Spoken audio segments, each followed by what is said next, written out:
Hello, Packers fans, and welcome into PackersNews.com. I'm Kassidy Hill, joined by Pete Dougherty. Pete, first of all, Happy New Year's. Happy New Year's Eve. I'm sorry, Happy New Year's Eve. Are you Close enough. We enjoying could say yourself? Happy New Year. Yeah. Exactly. Are you one of those that goes around telling everybody the joke like, "Oh, I'll see you next year"? I am not one of those. No. That's a good call. I'm appreciating that. Somebody actually told me yesterday that I needed to take one of your reporter seminars because I made a rookie mistake. Oh, what'd you do? I did not fill the car up, the rental car, before I took it back to the place, and I had told them that I would fill it up. I took it back and I was running late for my flight, tossed them the keys and said, "Fill it. I didn't fill it up, just fill it up." Did not realize that when you do it that way, it is $9.99 a gallon to Oh, fill it it is back up. exorbitant. I don't know how far you were driving, but like what we used to do when we'd rent cars on the road is they'd offer like if you stay under 75 miles, they'll charge you like, $5 or something Uh-huh. like that. So we would always just do that. Yeah. I don't think I've ever had to deal with it because I've always stopped to fill it back up myself. Yes, that's And an I was like, expensive refill. "Oof, Yes. yeah, what a lesson." And Wes Hodgewitz, one of the other reporters, said, "You must not have spent enough time around Pete yet." That's in his seminar, his welcome to reporting seminar. Did not do that. So I Life didn't on even. the road, you learn fast when you cover an NFL team about how to travel and travel light and travel fast and Yeah. without spending extra money. Lesson learned. Someone said, "Well, at least you," and they said, "You shouldn't have tweeted about it because now you can't expense it." And I said, "Well, I was actually not going to expense that part of it anyways. I felt Yeah. guilty. That was my bad. I'm not going to expense it." But yeah, that's a hard lesson learned. If you have any questions, go ahead and stick them in the comments. We're going to get to them here in just a minute. But before we do, let's talk about some exciting news that came out yesterday, Pete. Leroy Butler named a finalist for the Pro Football Hall of Fame. It is his third year in a row now being named a finalist. You are the esteemed Green Bay representative that sits on that voting panel that's in the room. I know obviously you can't tell us too much, but as much as you can, give us a peek behind the curtain. How is Leroy sort of seen amongst the voters? Does this feel like this could really be his year? I think he's got a real chance this year. This first year, he had been eligible for a long time, like it was more than 10 years. So the first year, 2 years ago, when he made it to the final 15, his case was new to everybody. He's not a super well-known guy compared to other guys on the list. So he had no chance that first year. Last year was pretty slim too. There was just amongst other things, there were guys who you knew were going to get in who had been waiting anywhere from 3 to 6 or 7 years, and there's always the one or two first ballot Hall of Famers. Mm-hmm. This year, I don't know that there's definitely no shoe in first ballot, and I think it's a real question whether any of the first ballot guys will make it this year. I think there's a decent chance they don't. So there's 5 open spots. The voters are a lot more familiar with this case. They've heard the pitch 2 years. The first year the discussion on Leroy was really short. Last year it was a lot longer, which is a good indication that people are getting more into it. I think he definitely has a real chance to make it this year. I mean, I would never make any predictions about whether you get in or not. You never know how things are going to go, but he at least has a real chance this year. Mm-hmm. Ryan, our friend Ryan Reynolds, who we determined is not the real Ryan Reynolds, points out if Lynch can make it, 36 better make it. I know you and I have talked about this and about the idea that maybe John Lynch, even though he made it as a safety, it helped that he was in the public eye It as sure, as yeah, a it didn't GM. hurt him for sure. Being Yeah. being on a TV analyst for so long. But I I agree with you, Ryan. Lynch getting in did nothing but bolster Leroy's case. I think his case stacks up really well with Lynch's, with Steve Atwater's, even with Palomalo, who was a first balloter. Mm-hmm. I think Leroy's case even stacks up, pretty decently against his too. So that's amongst the reasons. Lynch getting in last year is amongst the reasons that I'm feeling like Leroy's got a real chance this year. Something that our colleague Tom Silverstein mentioned to me earlier today was that something that helps Leroy's case is that he really changed the way that the game was played for safeties. Does that feel like it's something that is part of, I guess, the voters' mindset, or is that something that is considered, that, you know, the fact that he would blitz and play far off, that he would kind of play all over? Yeah, basically the big selling points are he's on a 90s first team all decade. If you go back to the 50s, 60s, 70s, 80s, and 90s all decades team, he's now the only one on the first team for all of those teams who's not in the Hall.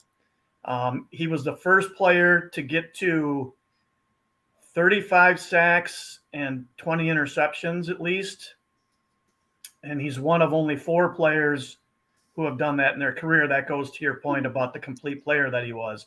He was a good in the box. He was a really good run defender. He was a great blitzer. He had 20 and a half career sacks, but he also had 36 or 37 interceptions in his career. So he was a good ball hawk too. And that speaks to his completeness and the way they used him. He was basically, of the modern safeties, you know, going back to, you know, at least since they've been keeping track of sacks, which I think was, I can't remember, 81 maybe, somewhere in there. He was the first, you know, real big number blitz and intercept guy. He was kind of the forerunner of that, kind of the template for that. So that helps. That definitely helps his case also. Some guys that are back on the field right now, Jaire Alexander had been activated on Wednesday, but he was officially ruled out today for Sunday's game versus the Vikings. Not hugely surprising. What was a little surprising today, Pete, was when Matt LaFleur said he's been looking good on both sides of the ball.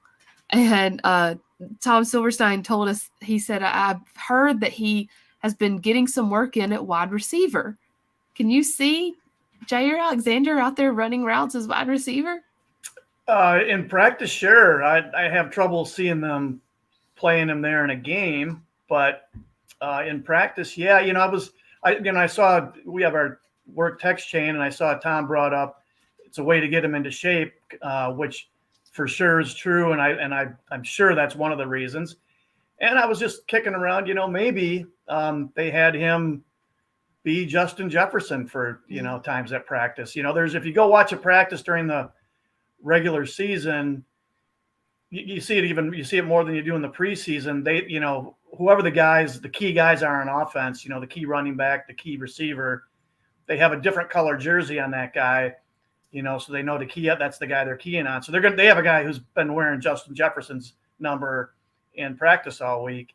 And I don't know. I wouldn't be surprised if they'd use Alexander on that. I mean, he would have, you know, the speed and quickness, you know, most comparable to Jefferson's more than anybody, you know, on the practice squad, for instance, or at the bottom of the receiver depth chart, because Devontae Adams is not taking scout team receiver reps, that's for sure. Yeah. Somebody else that was back out at practice yesterday and today was Randall Cobb. And we had some footage from him today, as well as Aaron Rodgers. This was sort of the most we've seen Aaron Rodgers throw in practice for a while. Our colleague Ryan Wood and I were talking afterwards. He seemed to be intentionally putting weight on that toe as he was throwing today. Led the offense during the drills, as you can see here, during the time we were out there. But Randall Cobb back out there was really, really encouraging. He was in pads yesterday. He, of course, is coming back from surgery after a core muscle injury. He is technically still he's not on the active roster right now. This could be part of his little window to return without technically being designated to return yet. But no David Bakhtiari either. So instead, there's Josh Neinman, number 73, getting work at left tackle. We'll assume that'll be the case again on Sunday. As we said, we're not going to have Randall Cobb on Sunday. But do you see him possibly coming back for the postseason? Oh, I would think him being able to practice this week, I hate to say guarantees it, but I would think that makes it highly, highly likely he's ready, you know, by the playoff game, especially if they get the first week bye. So if they get the best record in the NFC, if they get the wild card round bye, I don't know if maybe he's it's a little shaky for him to come back next week. Maybe not. I'm not sure. But I would think, 2 more weeks, even the wild card round, he would have a great shot at being ready if he's back on the practice field this week, which obviously he is.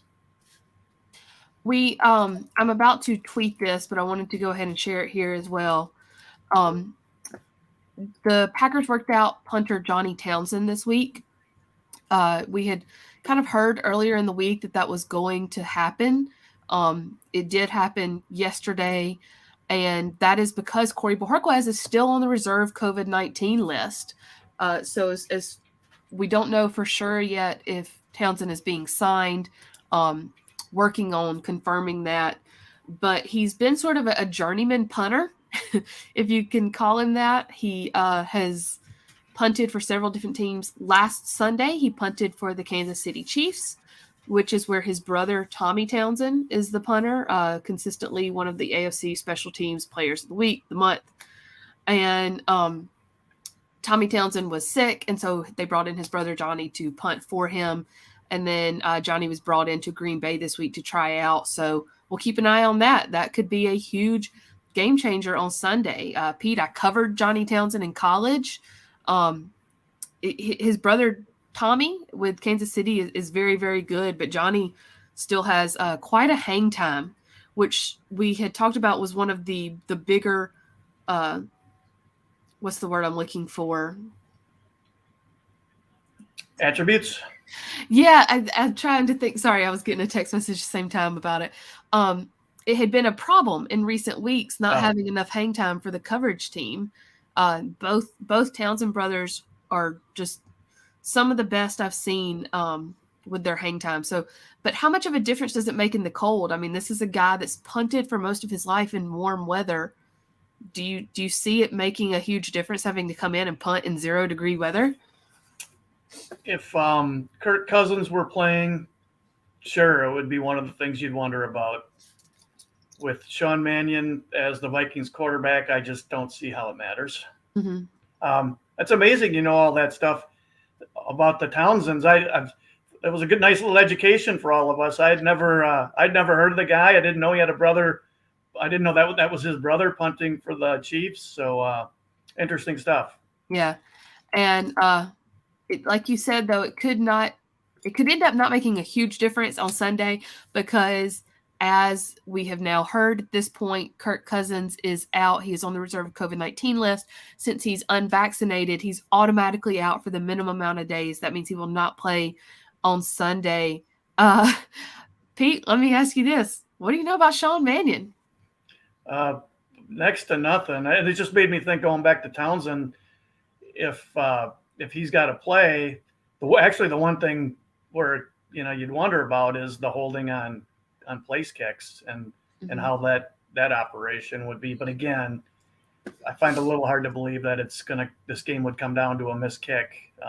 It's really hard to believe. I don't know much about him. I looked him up real quick. He's tall. He's 6'6". I think he's got a pretty good arm, but he's been in the league since about 15, and he hasn't played in a game since 19. And he's 0-2 as a starter, and for his career, he has 3 interceptions and no touchdown passes. I kind of think that probably tells us all we need to know. Yeah, exactly. With that being said, this game was going to be on the ground anyways because of the weather.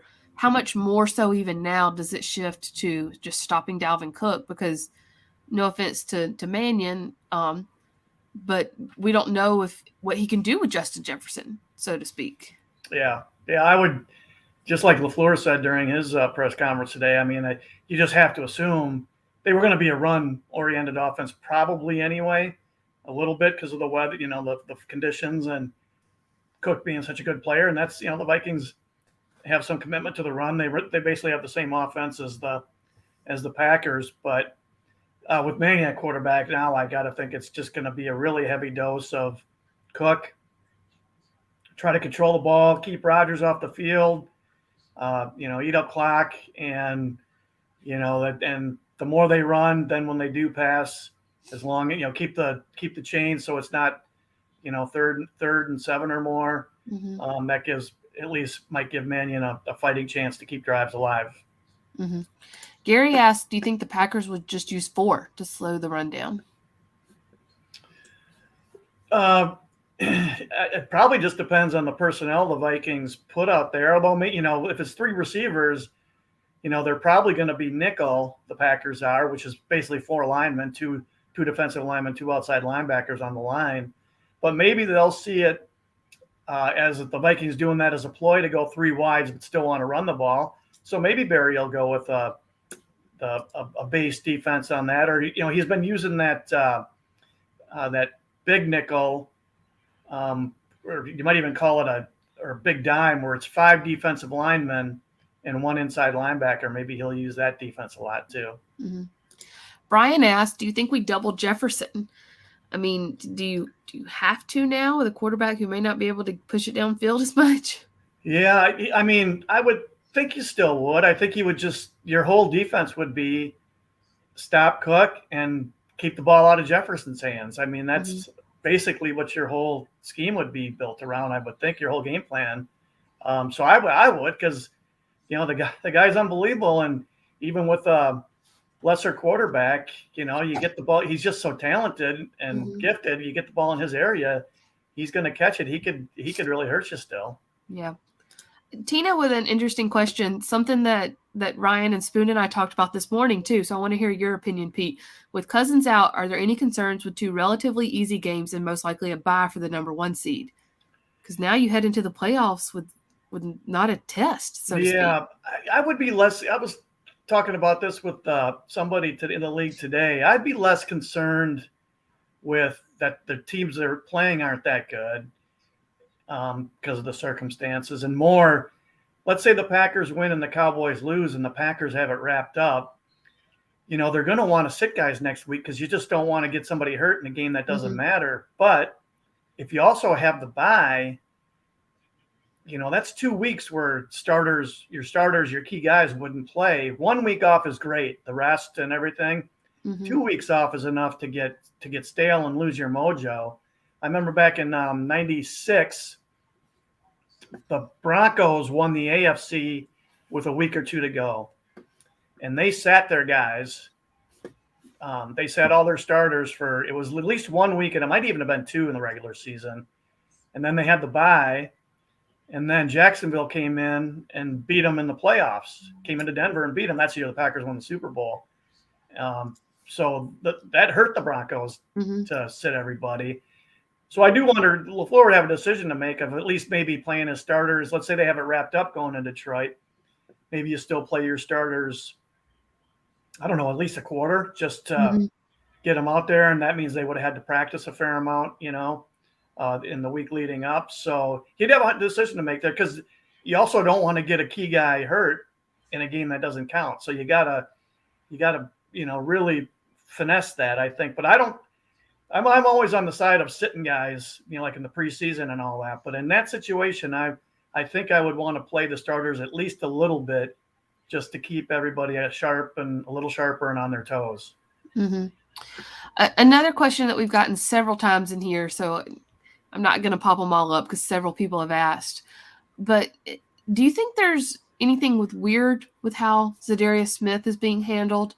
The fact that he seems to be around and in the facility and on the practice field and on the game field, but nothing to indicate that he's going to be back anytime soon. So has he been observing practice? Yes, he's been out at practice. I don't know what to make of that. Now, everything I heard was he had a legit back injury, and they tried to rehab it through camp, played in the first game, and it just wasn't any better. So he had to have surgery. A legit injury, nothing to do with the contract. He needed the surgery. And the word I was hearing was they thought he might be ready by mid-December maybe. Well, that's come and gone. We're a little past mid-December now, and he still hasn't even started practicing yet. So I do wonder what's going on. I don't think anything was guaranteed he was going to be back mid-December, and back injuries are serious, a lot going on there. But I'm not sure what to make of it, that he hasn't even started practicing yet. Remember, he tweeted out a few weeks ago, kind of hinting like he was ready to come back, and he still hasn't even been actually participating on the practice field. So tough to know for sure what's going on there and what's happened, and like let's say the last month or so. Yeah. Along those same lines, someone that has been out at practice is Jaire. David Bakhtiari has been out there and then not. And then to your point about the Detroit game possibly being able to sit everyone and then having the bye week, Randall with a good question. Do Jaire and Dave need to get some reps before the playoffs? And if so, do you use them against Detroit? I would have to think that's much, much, much preferred that they do. I mean, you hate to just throw guys out there in a winner go home game, after how long they've been out, especially Bakhtiari and the seriousness of that injury. Alexander, you could sprinkle in even, and have him play a series here or there if you wanted to. A little tougher to do that, I think, with a left tackle because of all the timing that's involved with offensive line play. Push comes to shove, they'd still probably have a hard time. Let's say Bakhtiari's, just definitely ready to go for the divisional round of the playoffs. Let's say they have the best record, they get the bye, so they open up in the divisional round. And let's say he's ready to go then. It'd probably be tough for them to sit him because he's an all-pro guy. I mean, he's outstanding. But that would be less than ideal if he doesn't get any game reps. So, yeah, if either one of them could play against Detroit, by all means, I would think you'd want to get him out there and at least get a few reps in for him just to get him used to game speed. Yeah. Last question here before we sign off and let Pete get to his crazy New Year's Eve plans. What someone asked, where was it? Oh, this is a fun one. Richard asked, any Packer fan that actually lives in Green Bay, what's the real temp going to be on game time? Pete and I were talking about this earlier, and I told him we had to do our Facebook Live outside. So to bundle up, and I would bring hot hands because, guys, it is going to be 0 degrees. 0. That is the absence of temperature. That means there's none. There's no temperature. That's how cold it is. I don't think I'm prepared. Who was it? AJ Dillon was talking yesterday about the coldest game he ever played in was the Pinstripe Bowl his freshman year at Boston College, and that was at Yankee Field. And he said, baseball doesn't play in December, so it wasn't a heated field. And the ground was icy, and he said we looked like we were on skates out there. He said I looked like a Scooby-Doo person, like running from a mobster, like I just wasn't going anywhere. I saw that quote. That's funny. Yeah. I didn't even think about that. But, yeah, right, Yankee Stadium, it wouldn't be heated. So when those fields get frozen, that has to be brutal. It's like landing on concrete for those players. Lambeau, in these cold weather fields, Lambeau has the underground heating system. So the fields, at least is, relatively soft when it's cold. But you get to 0, I thought Rodgers was pretty much on the money this week when he talked about, down to about 10 degrees. It's cold, but it's not, it's not bad. You get below 10 and it starts affecting your ability to function, how well your fingers work, how cold you get. 0's cold. And, and especially if there's any wind. But yeah, you're in for a treat. You're in for a treat this weekend. This may be the last you see of me. I'm just kidding. Last one. We're going to take one last question from Linda, then we're signing off. Talking about Detroit. She said, you can't really sit everyone since there aren't that many players. Most would still have to play. Could you feasibly, make a lot of your starters inactive and bring up practice squad guys? Well, there's still, limits, I think, to how many. So, I mean, Linda's right. Even, let's say they brought up everybody from the practice squad. I mean, there's limits because these guys still have to be on the 53. You can't just drop, one of your starters from the 53. But you could sit enough of them, let's just say 10 total. They'd suit up for the game. I think a lot of them would still end up suiting up for the game, but they just wouldn't play unless there was some kind of injury catastrophe. But you still could sit enough where it could affect you sit the quarterback. That affects the entire offense and the timing of all that stuff anyway. or at least limit their snaps. But Linda's right though. I mean, they can't sit everybody. That's for sure. I mean, Feasibly can't actually do no, it. no, you can't. Well, that is a problem for next week. This week we will keep our attention on the Minnesota Vikings and possibly any more breaking news that comes out of Minneapolis that seems to be coming left and right. Pete, thank you for joining me. Enjoy your New Year's Eve. Go get you some black-eyed peas. Do y'all do that here? Do you do black-eyed peas on New Year's? I have never heard of that tradition. What? That might just be that I'm out of touch, though. They give you good fortune. And then I explained this on our podcast today. You can go check out the new episode of the Green 19 podcast if you haven't yet. But I explained you eat black-eyed peas for fortune and black-eyed peas for good luck, greens for fortune.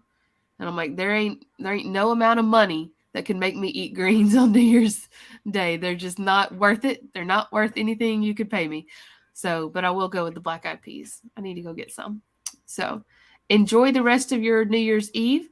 Tune into the college football playoffs if you so choose. They should be getting, let's see, what is it right now? It's 10-3, Alabama over Cincinnati. I thought it would be a lot bigger of a differential than that in the second quarter. So not bad. Pete, thank you so much. Enjoy your New Year's Eve. Don't get too crazy. Make good choices. Oh, I think I'm a little beyond I'm a little past the crazy times. But Happy New Year to you also and everybody out there. We'll see you next year.